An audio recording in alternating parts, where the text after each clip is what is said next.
Fala galerinha da primeira série, pessoal, tá? Seja bem-vindo aqui à nossa correção de exercício, tá? Nós vamos começar a corrigir. Vocês gostaram do rastapé? Eu tava até dançando aqui, ó, beleza? Então nós vamos começar a correção do exercício, o último exercício que eu passei para os senhores, tá? No caso, pessoal, nós vamos corrigir essa atividade. Ela é curtinha, é só 7 questões, foi tranquilinho, né? A gente poder tirar algumas dúvidas aí pro conteúdo. Nas próximas a gente vai fazer mais elaborado, tá? Porque a gente ainda está no início, está em uma adaptação ainda, mas na próxima a gente vai ter questões mais elaboradas. Tranquilinho? Então vamos fazer a nossa correção aí dos exercícios. Tranquilo? Então acompanha comigo, pessoal. Primeiramente, tá? A primeira questão, ela fala o seguinte, ó, acompanha comigo. Um estudante escreveu o seguinte em uma prova: as bactérias não têm núcleo nem DNA. Você concorda com o estudante? Justifique. Então, olha só, pessoal. No caso, tá? No caso da bactéria, certo?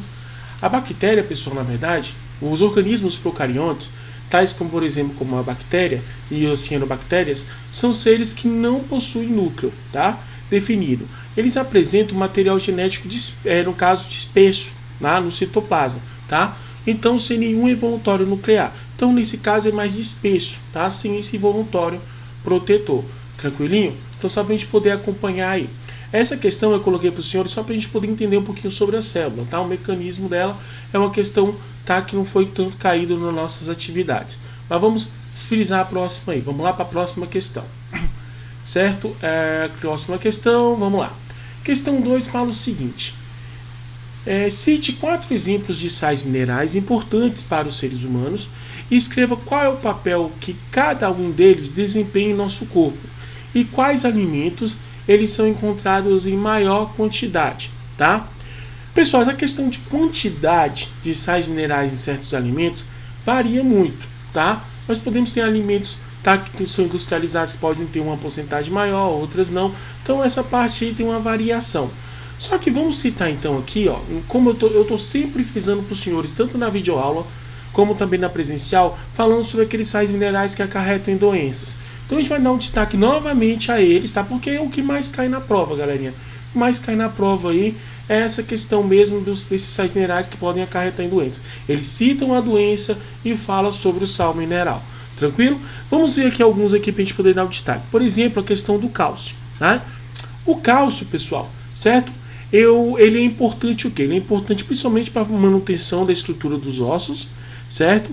E faz parte do processo de transmissão de impulsos nervosos, tá?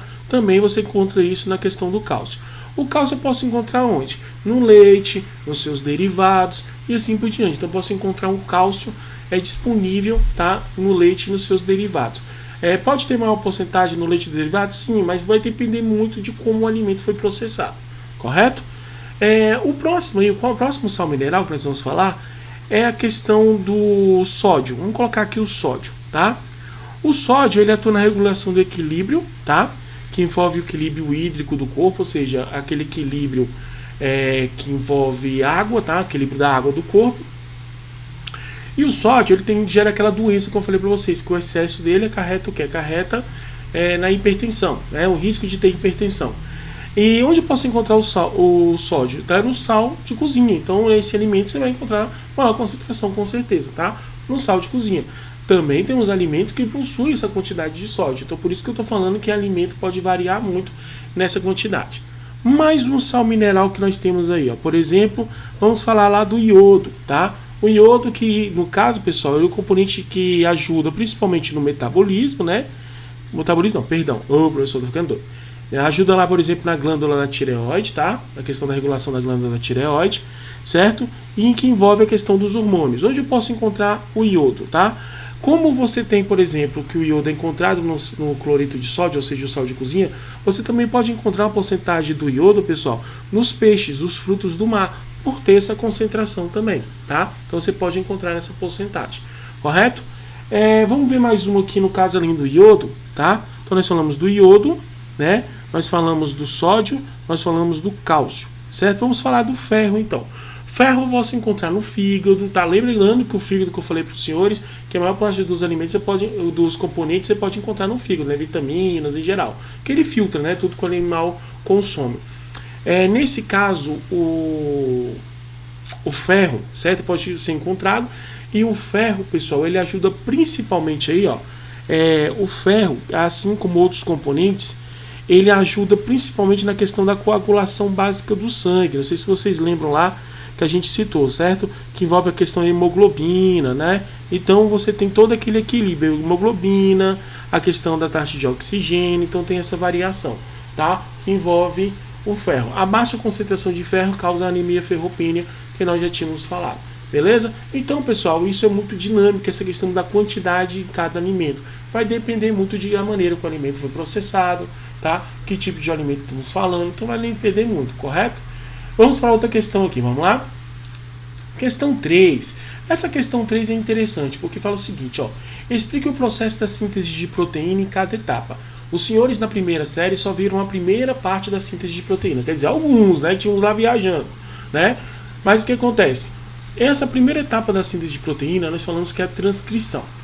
Então, só resumidamente, porque essa questão a gente vai trabalhar mais na nossa próxima videoaula, que é a aula sobre a síntese, fazendo um pequeno resumo, vamos relembrar. A transcrição, ela acontece, certo? Ela acontece lá no núcleo da célula. E o que envolve lá no núcleo da célula? A questão do RNA polimerase, que quebra a fita de DNA, certo? E forma um RNA mensageiro. Isso é a transcrição, resumidamente. A tradução acontece lá nos ribossomos, que é quando o RNA transportador vai trazendo a sequência de aminoácidos que vão se interligar com o RNA mensageiro, formando o quê? Formando a proteína, tá? Então depois que tiver todo aquele conjunto lá, vai formar a proteína. Nós vamos ter um detalhe maior nas próximas aulas sobre isso, tá? Mas resumidamente essa questão é sobre isso, tá? Transcrição e tradução. Estou resumindo aí essa questão. Tranquilinho? Vamos para a próxima aí, vamos lá? Questão 4. Agora acompanha bem a questão 4 comigo. As células são estruturas conhecidas como unidades estruturais e funcionais do organismo vivo, correto? Elas são formadas basicamente por substâncias orgânicas e inorgânicas. São consideradas substâncias inorgânicas. Eu estou falando só das substâncias inorgânicas. Quais são? Tá? Lipídios e proteínas não são, porque lipídios e proteínas são o quê? São orgânicos. Tranquilo? Proteínas e água. Proteínas, certo? E água, proteína é um composto orgânico e água é um composto inorgânico. Então, mas eu quero 2 inorgânicos. Tranquilo? Sais minerais e vitaminas. Sais minerais é inorgânico, vitaminas é orgânico. Tranquilo? Água e sais minerais. Aí, sim, alternativa D de dado. A água é um composto inorgânico, assim também como os sais minerais é um composto inorgânico. Tranquilo? E a última era lipídios e carboidratos, que a gente já descarta totalmente, correto? Então vamos lá para a próxima questão. A questão 5, vamos lá? Questão 5 fala o seguinte: muitas pessoas pensam que os lipídios trazem apenas malefícios à saúde e que podem ser facilmente excluídos da nossa alimentação. Lembra daquela questão de lipídio, gordura, blá, blá, blá, o pessoal fica nesse caso aí, né? Entretanto, essa substância orgânica é essencial para o organismo. Na célula, os lipídios. Eu quero saber qual a função na célula dos lipídios. Então, primeiramente, eu vou começar na questão né? Vamos lá. São moléculas formadas de grande parte de enzimas, certo? Não é grande parte de enzimas. Atua na formação da parede celular? Não, parede celular não. Estão relacionados principalmente com a função estrutural? Tá? Não é somente a função estrutural, também a função energética. São as únicas fontes de energia? Não, nós temos também os carboidratos. Então fazem parte da composição das membranas celulares? Sim, então fazem parte da composição das membranas. Nós temos um lipídio especial para isso. Professor, qual é o lipídio? Não vou falar, porque eu quero que os senhores dêem uma olhada depois qual é esse lipídio que faz exatamente essa composição, né, na membrana plasmática, o nome dele, tá? Depois eu quero que alguém digite lá nos comentários e fala para mim qual foi o nome desse composto orgânico, beleza? Vamos lá então, vamos lá para a próxima questão. Questão 6. Né? Questão 6 fala o seguinte: os carboidratos são substâncias orgânicas que atuam principalmente fornecendo energia para a célula. O amido, por exemplo, é um carboidrato de origem vegetal, amplamente disponível na natureza e também bastante consumido. Estima-se que cerca de 80% das calorias que consumimos sejam oriundas desse carboidrato. A respeito do amido, marca alternativa que indica corretamente sua classificação dentro do grupo dos carboidratos. Nós tivemos a nossa videoaula que falamos sobre os 3 tipos de carboidratos, tá? Então quero saber qual deles aí representa o amido. Então, pessoal, no caso eu tenho lá o monossacarídeo, disacarídeo, oligosacarídeo e polissacarídeo, tá? E os triglicerídeos. Eu citei para os senhores só 3 principais. Então, primeiramente, qual é aí que você encontra o amido? O amido, ele é um polissacarídeo, tá? Lembra lá dos polissacarídeos, são formados por vários monossacarídeos. Então, você encontra aí os polissacarídeos. Tranquilinho? Fácil, né? Vamos lá. Próxima questão, a questão 7, tá? A farinha de mandioca, muito usada no cardápio do sertanejo nordestino, é um alimento rico em energia. Entretanto, é próprio em componentes básicos da alimentação, aqueles componentes básicos da alimentação. Como nos referimos aos componentes energéticos, estamos falando daquelas substâncias que é a reserva energética nos vegetais.